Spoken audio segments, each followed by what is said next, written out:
Bismillahirrahmanirrahim. Assalamualaikum warahmatullahi wabarakatuh and salam sejahtera. Good afternoon to all of our distinguished guests.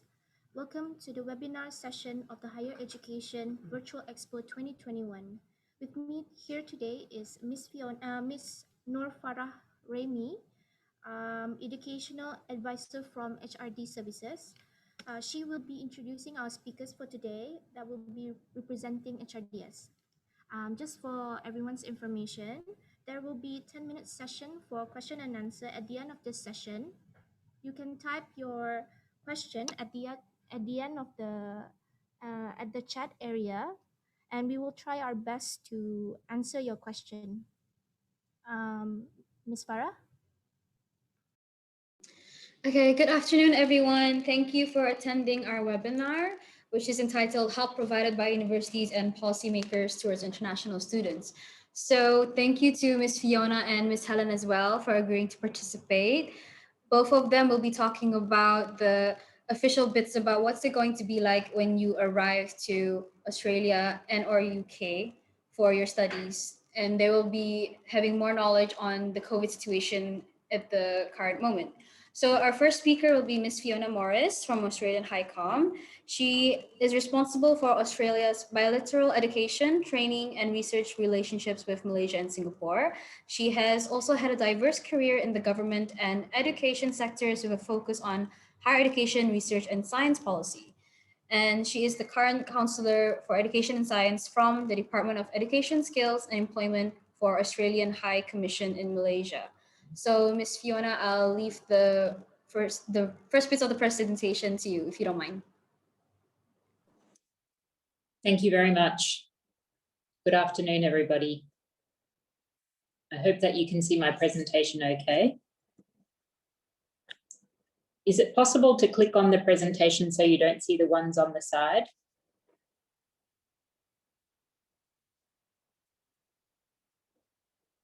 Perfect. Thank you very much. Next slide, please.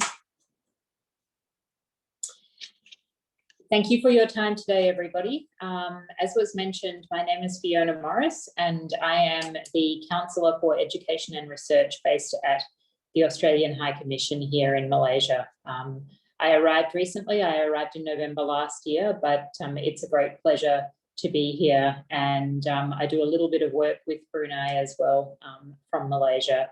So thank you for taking the time to come and listen to our presentations today, and I hope that I can provide you with some information that will be helpful about a study experience in Australia, as I know that the pandemic has interrupted everybody's education plans and has had a very heavy impact on the education sector. So international students are an incredibly important and vibrant part of the Australian community, and they're a very important part of our people-to-people links between Australia and this region. So Australia and Malaysia, Australia and Brunei, and Australia and Singapore. I know that it's been very challenging for those students who wanted to study in Australia and who have not been able to travel to Australia this year because of our prolonged border closures. We are doing everything we can in the background. We're looking at lots of different plans that will allow us to welcome international students back into Australia when we're at a stage that it's safe for our community and safe for everybody to do so, which we hope maybe later this year, once our vaccination program starts really having an impact. So as you probably know, that Australia's had a very successful COVID strategy, and we have very little community transmission in Australia at the moment. You may have seen in recent days that Melbourne had a very short lockdown period in the last week because they had a number of cases of community transmission, which came from a hotel quarantine case. But as you can probably see, Australia is acting very quickly to contain any community transmission. And I know that Brunei has also been very successful in doing so. So congratulations on that in Brunei also. Our COVID strategy is very much focused on ensuring that the health and safety of all members of the community, including our international students, is paramount, and protecting the most vulnerable people in Australia. And that includes, of course, our most elderly and people who have underlying health conditions. The Prime Minister is very, very keen, however, for us to get back to a situation which we're calling a COVID normal state, and for businesses to be able to reopen and for sectors to be able to reopen. So we do have a framework for national reopening, and it provides guidance to reopening Australia, including the safe reopening to international students. You can see this framework, which has a lot of the different steps, and it's available online at australia.gov.au. I think things have been a little bit slower than everybody would have liked, but now that we are, we'll soon be starting our vaccination program, things will hopefully happen a little bit more quickly. Next slide, please. One slide back, please. Thank you very much. So, as you may know, Australia is a federation. So we have a federal government, and I work for the Federal Department of Education, Skills and Employment, but we work very closely with the states and territories. And the states and territories have been asked to develop plans, very detailed plans that will assist with safe arrivals of international students. There has been a lot of planning for pilot programs to bring small numbers of students back to Australia. A number of these were impacted last year by small outbreaks, but we did have a very successful program, pilot program, which went ahead with the Northern Territory. That happened last year in December, and it was a very small number of students. All of those students undertook a 14-day quarantine program, and all of them returned negative COVID tests at the end of their 2-week stay. So we are very confident that we can do these plans safely. And although our borders are still closed at the moment, the Prime Minister has asked all of the states and territories to have all of their plans ready, so that when we are at a stage that we can reopen our borders, we can do this safely, quickly, effectively. So we have developed the protocols and preconditions for international student arrivals, and that is available on the website of my department. There's a link there. It's a very long HTML link, but maybe you can take a screenshot of that, and you can go and have a look at that. It does have a lot of detail around it, but again, it's focused on ensuring that we keep everybody safe. Next slide, please. So as I mentioned, student and community safety is the most important component of any international student returns, and particularly the pilot programs. The Northern Territory program, I think one of the most successful parts of that was that they were able to quarantine the students in a federal government quarantine facility in Howard Springs in the Northern Territory. And the governments in Australia are certainly looking at other options that we can utilise for further student pilots. Next slide, please. Prospective students can currently apply for a student visa, and student visas are being granted where all requirements are met. Unfortunately, at the moment, holding a student visa does not allow a student to travel to Australia, but our Home Affairs Department is certainly prioritising student visas at the moment, because the regulations were changed last year, which allows international students who are completing online study at the moment to utilise that online study for the post-graduation visa. They can utilise the online study which is taken in their home country or wherever they may find themselves at this point in time. It will count towards the Australian study requirement for existing and new student visa holders. And we do have a very high quality of online programs in Australia. We have a lot of experience in running online programs. I know that for many students who do programs which have very significant practical components, this has been a very challenging period, and I know that there has been some very creative and innovative solutions which Australian universities have come up with to assist international students, but we certainly acknowledge how hard that has been I myself am doing some online study at the moment. Before the pandemic hit, I decided to transfer to an online MBA program because I was posted offshore and could no longer attend classes. And I've been very happy with the experience. And in fact, it gives me a lot more flexibility to manage my study program within my working life and my family life, as I have 2 small children. Next slide, please. So as I mentioned, online study undertaken outside of Australia as a result of the travel restrictions will count towards the Australian study requirement for existing and new student visa holders. So if any of you are thinking of undertaking travel to Australia next year for some study and would perhaps like to commence some online study this year, I would highly recommend that you consider this as an option. It certainly gives you a taste of what university life is in Australia, and I think that many of our academic staff are making themselves available to all students in an online forum to talk through any challenges which students may be having. And I think that a lot of our academic staff who have been working from home for a long period are finding that they have a lot of flexibility now too, that they are no longer giving kind of in-person classes at the same time. And we certainly will be very excited when we can welcome international students back to Australia. Next slide, please. I just wanted to go through some of the, the safety and the support mechanisms available for international students who are currently studying in Australia, and for those students who eventually will travel to Australia. The overseas student health cover, which all international students must hold when they study in Australia, does cover international students for any COVID-19 related illnesses.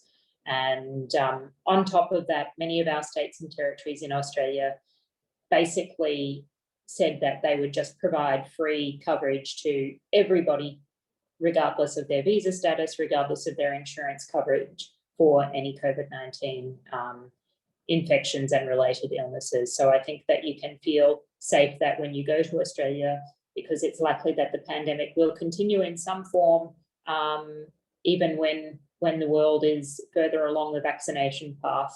So I think that should provide you with some peace of mind that you are covered in terms of health insurance. COVID testing is free in Australia at the moment. There are COVID-19 respiratory and testing clinics all around the country. And although we are closing some of those clinics as infections recede in various areas, we have the ability to stand up those clinics at very short notice and to set up temporary testing clinics. And I certainly know from here in Malaysia that the cost of COVID testing can be quite prohibitive. And that is something that Australia has managed very well by providing free testing to everybody. And certainly during the height of the pandemic and when we had outbreaks, we encourage everyone to come and get tested. Even if you have the slightest thing, a runny nose, a slight sore throat, everyone is encouraged to go and get a test. And I think that has been part of our successful approach to managing COVID. And we have very good contact tracing facilities as well. We also have a national coronavirus and COVID-19 vaccine helpline, which operates 24/7. And you can find information on that at australia.gov.au as well, and also on our website. Next slide, please. Thank you. Just to give a little bit of information about the COVID-19 vaccine, it will be free for all visa holders except for tourists in Australia, including international students. And everyone, regardless of their visa status, will receive the vaccine according to their risk profile.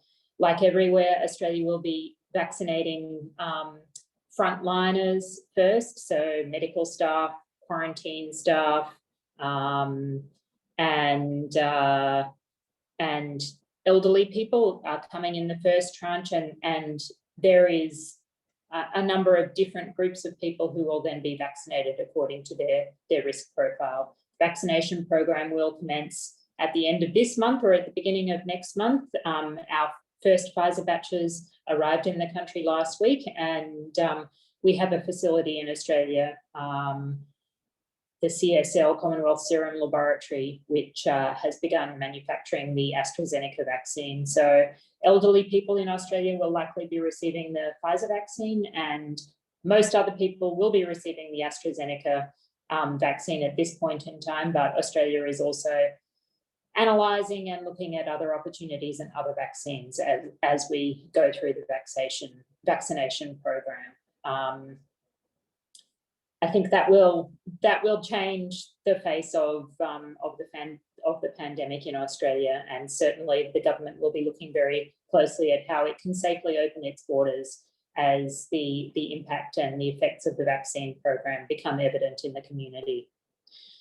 I know that for many international students who are studying in Australia, it has been a very, very challenging period of time, and the Australian government is aware of that. Many of our students have received have undergone lengthy periods of separation from their friends and their families back home, and they don't feel that they can leave because they are not able to then re-enter the country. So there are a number of supports available, mental health supports for international students who are feeling distressed as a result of the pandemic. At the same time, our Australian education institutions, the universities in particular, have a lot of support available to all students, international students included, including financial support with respect to grades, with respect to special consideration for assessment pieces. And I think they've been very flexible and have done a very good job with that. Next slide, please. Sorry for the interruption. Yes, I just wanted to have one last slide which gives everybody the websites, and that's it then. Thank you. Next slide, please, just so I can show everybody. So thank you very much. Further information, you can visit studyaustralia.gov.au, desi.gov.au and homeaffairs.gov.au. Thank you very much for your time.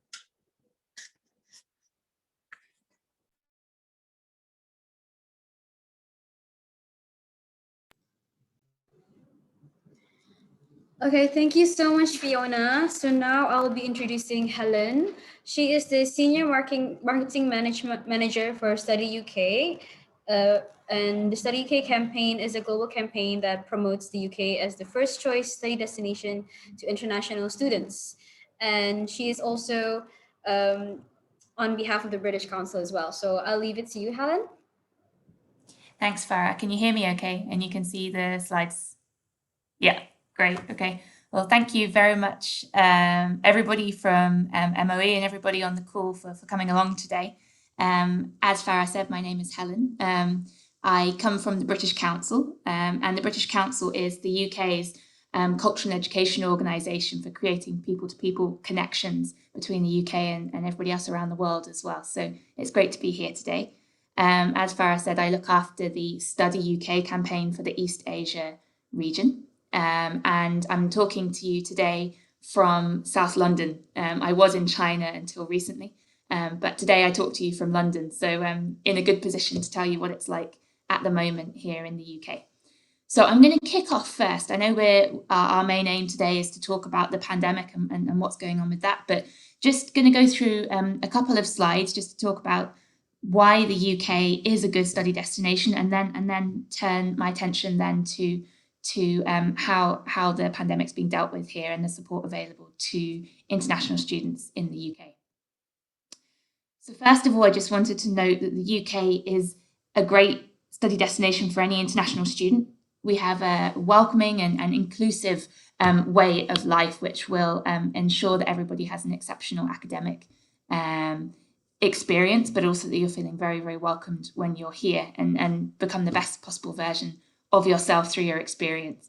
We have 2 of the world's top 3 universities, and a further 26 of the UK's universities and colleges are among the world's 200 best institutions for learning. And this continues to date as well with our blended learning that I'll go to in a minute, and the online learning as well. These standards are maintained. And so this is why one of the most trusted and popular study destinations around the world. One of the great things about studying in the UK is the employability that our graduates then have in their post-graduation when they go off into the world of work. And you'll note some of the facts here on the screen, but 90% of international students say that they're very satisfied with their UK education experience. And the majority do say that they've progressed more quickly in their career as a result of the education they had in the UK. And this is partly to do with the work placements that you can do as part of your studies, but also that encouragement that you get from your teachers to ensure that you're thinking outside of the box and creatively during your studies here. Something important that I wanted to draw everybody's attention to as we're considering, I know a lot of you will be thinking to autumn for your studies, perhaps to begin with your UK education.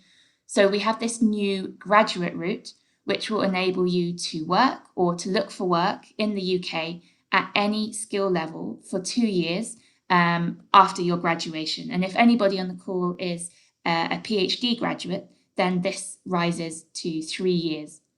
So if you're beginning your studies this year, so either from this sort of term or in autumn start, you will benefit from this new route should you wish to apply for it after your studies, even if you begin your degree online in your home country due to the pandemic. If you are due to complete your course this summer 2021, but you have been unable to travel to the UK just yet because of the pandemic, you will be eligible to apply for the graduate route when it launches this summer, as long as you arrive in the UK before the 6th of April this year, so that you complete your final semester of your studies in the UK.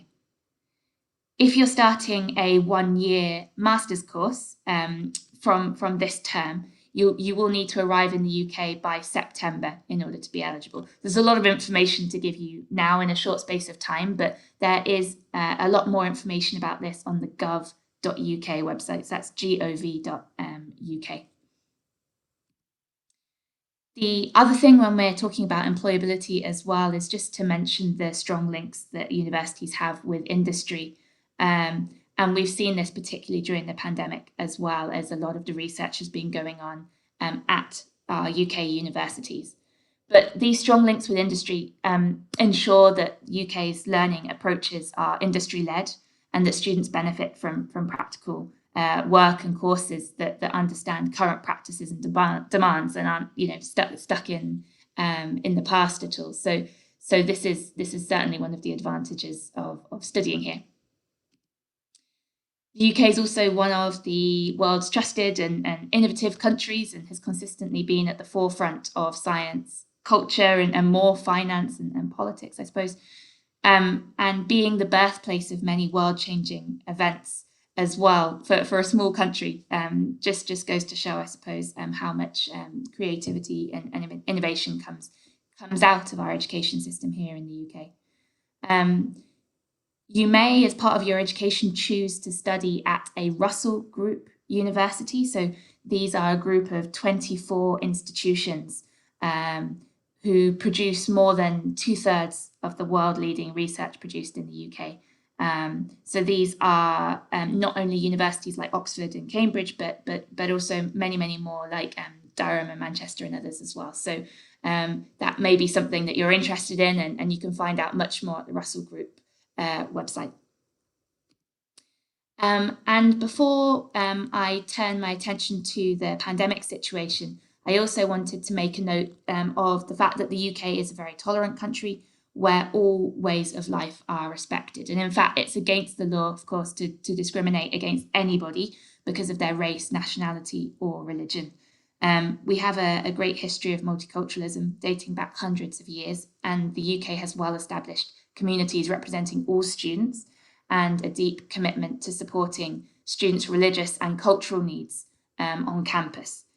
And one of the reasons international students feel especially at home in the UK, I think, is the diversity of our universities, of our campuses.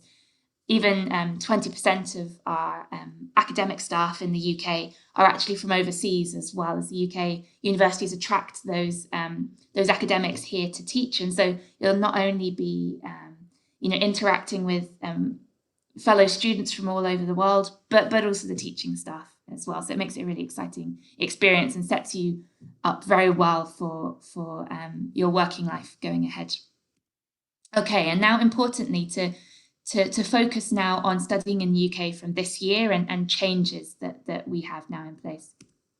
So the UK is currently in a period of much tighter national restrictions, and most UK universities began teaching online this spring term, and students are advised at this time not to return to campus, with some exceptions. So in England, for example, we are ensuring that those students who are doing more practical courses or who are training to be key workers, that they do be allowed to return to campus for face-to-face teaching in a safe and socially distanced way with the right protective equipment on as well. So these are subjects like teacher training, social care, the health professions as well. Some of these will be returning face-to-face, but mostly everybody is studying online at the moment, both domestic students, so UK students, and also those from overseas.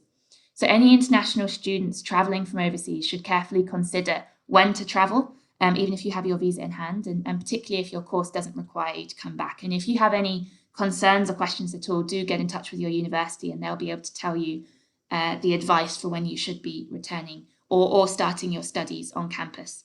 But there is continued support available to international students who are already in the UK, because we do have many who have remained with us this year and receiving good support in terms of food availability, healthcare as well, and also social support, which is of course really, really important at this time, not only in terms of mental health care that's provided as well for anybody who is suffering stress at this time, as many people are, both students and otherwise, but also more social activities, so that you can interact with your fellow students. It's nobody's going to say it's the same as hanging out with your friends outside of the classroom, but there are plenty of opportunities to be with people online as well at the moment. And universities are prepared to deliver high quality teaching as well, as I said before, whether this be face-to-face or online. In terms of what you need to know about travelling to the UK, so in advance of travelling to the UK, just note that international arrivals to the UK must currently supply your contact and accommodation information, and you must also self-isolate in your accommodation for 10 days.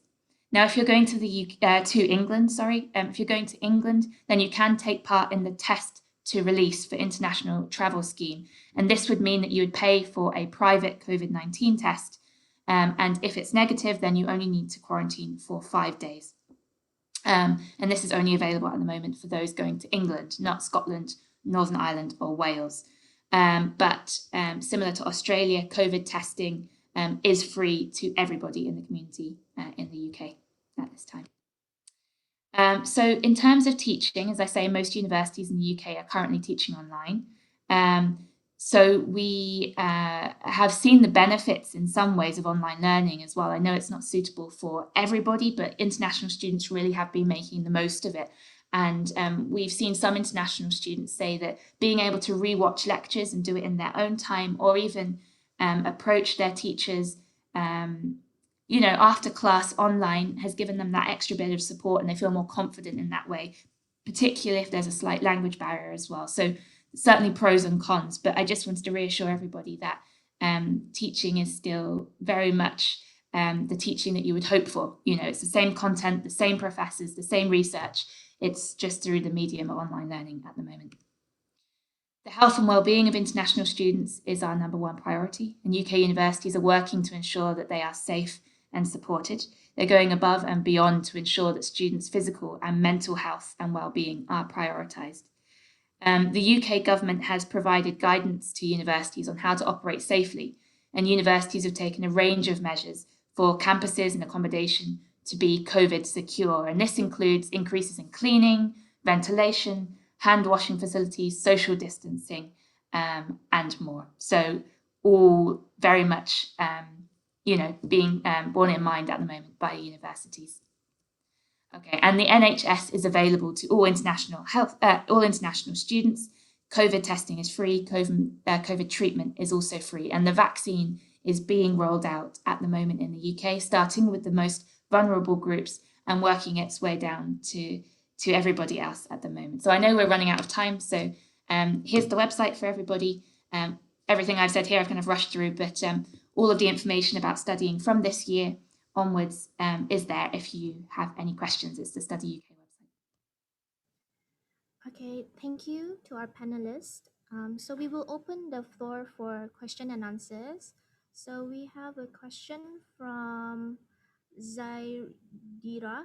Would this be a good time for to apply for Australian student visa? I'm enrolled in a program which have been informed will require an extra year due to my being offshore. Will I need to apply for an extension? Fiona?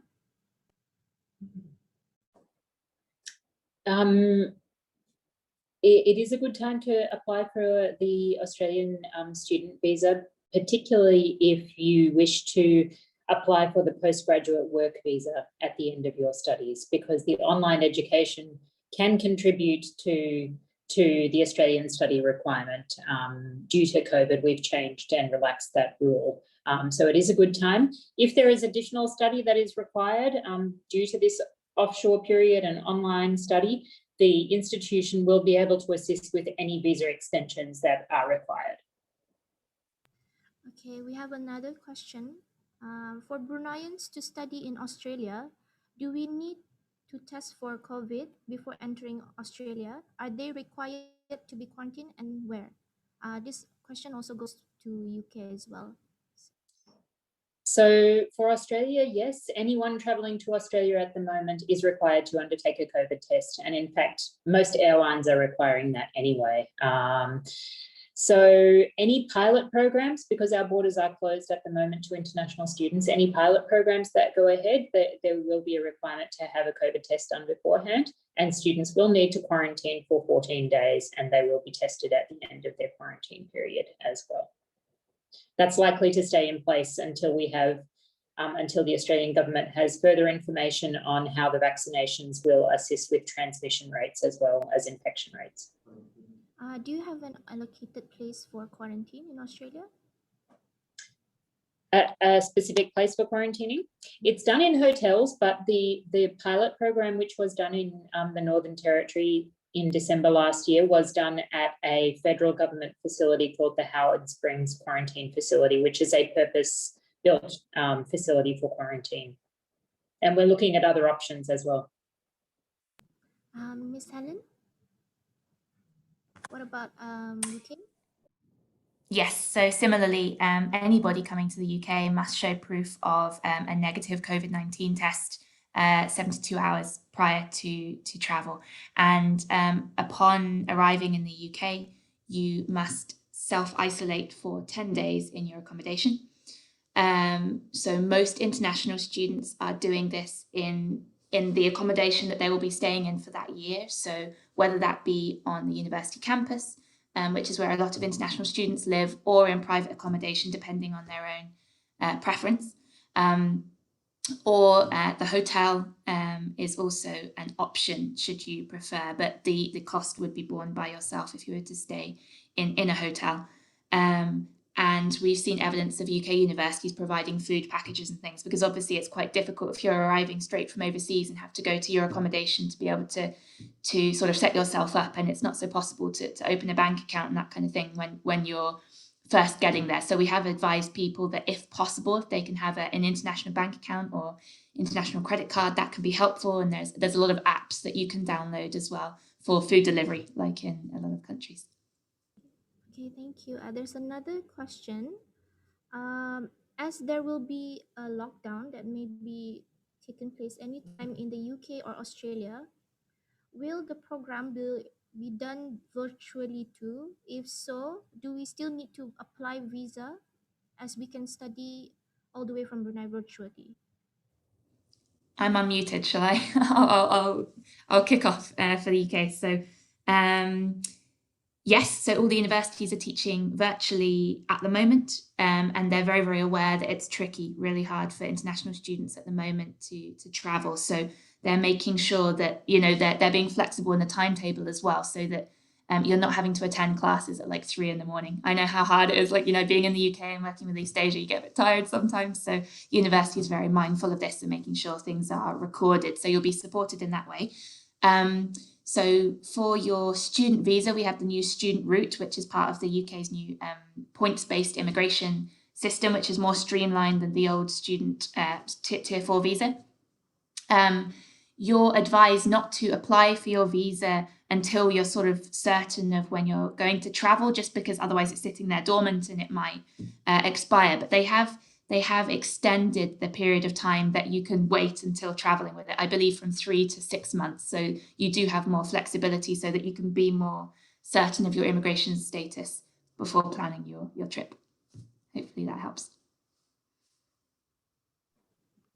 From the Australian perspective, most Australian universities at the moment are back to teaching face-to-face classes, but in a way which prioritises those courses which have a very strong face-to-face component, where they might require labs, for example, and technical teaching. So most universities are doing a blended approach at the moment. So for larger lectures, they are still giving these online, which I think gives people a lot of flexibility anyway. But for smaller tutorials and laboratory classes, etc., they are offering face-to-face classes. Having said that, anytime that any part of Australia has a strict lockdown, which can happen when there's a community outbreak, but as I mentioned before, we are applying those lockdowns very quickly and swiftly, and then they end very quickly as well. So the lockdown in Victoria is ending tonight, and everything will then go back to what it was, and universities will continue to deliver classes in a blended learning model. I think whether you apply for your student visa at this point in time will depend on whether you do wish to have the option to work in Australia at the end of your graduation period, and whether you are eligible for the post-graduation visa. If you do, then I would recommend that you apply for a student visa, because your online study offshore can be counted towards the Australian study requirement. And you do have to have the student visa for that period of time to be counted. And the Australian Home Affairs and the institutions will assist with any extensions which are required for that period. Okay, thank you. There's another question from Martin Mystery. May I know what students should do when they have already applied for a vignette transfer visa extension, but they are still unable to travel during the given time? Should they apply for another extension? What happens if they are unable to travel as well as after the next extension? I can answer this one for the UK. So we have seen some evidence of this happening, particularly those who had hoped to travel during the autumn period, so from about October, November to December time, or even in January. And some people's expired. And what happened with the UK government was they did allow people one free vignette transfer, so one free renewal. I believe what happens after that is that you do then need to pay for a further extension. I believe that comes to about £90 and 90 GBP. Yeah, so, and I think the final part of Martin's question was what happens if they're still unable to travel as well after the next extension. That might be a question that you want to ask your international office at the university. They'll be able to give you better advice on that one, I think. But, you know, I think the advice they're giving at the moment is to be sure of when you can travel before setting your visa up, so that you're not in the case of having to keep renewing. Obviously, it's very difficult for everybody at the moment because they're unable to predict what's going to happen in the coming months. But just do stay in touch with your international office would be my piece of advice really for everybody. Just and let them know your movements as well. They must know if you're planning to come to the UK so they can welcome you. From an Australian perspective, it's similar. I would also advise you to speak to your institution and their international office, as they will have the best advice that they can give you on further extensions. I know that we did have provisions for extensions of visas which the fee was waived for. I'm not sure about further extensions, so I would advise speaking to your international office of your institution. Okay, we have one last question. Why is it a good time to apply for an Australian visa if I wish to apply for the postgraduate visa? So for the post-graduation visa, if you plan to, say, study in Australia next year and you would like to do some online study this year to start your course, you can apply for a visa now. And the study that you complete online will count towards the Australian study requirement for your post-graduation visa. So if you wish to start your study, if you don't wish to do any online study and you wish to wait until next year when Australia's borders are hopefully going to be open, then you don't need to apply for the visa now. You can apply closer to the time that you intend to travel. But if you do want to do some online study at this point in time and you wish that to count towards an application for a post-graduation visa, I would recommend applying now for the visa. Again, your institution can assist you with this too. Okay, thank you to our panel members for today, and thank you all for joining this afternoon's webinar session of the Higher Education Expo 2021. Wabillahi taufiq wal hidayah. Thank you all. Assalamualaikum warahmatullahi wabarakatuh. Thank you. Thank you. Bye. Thank you very much. Bye-bye.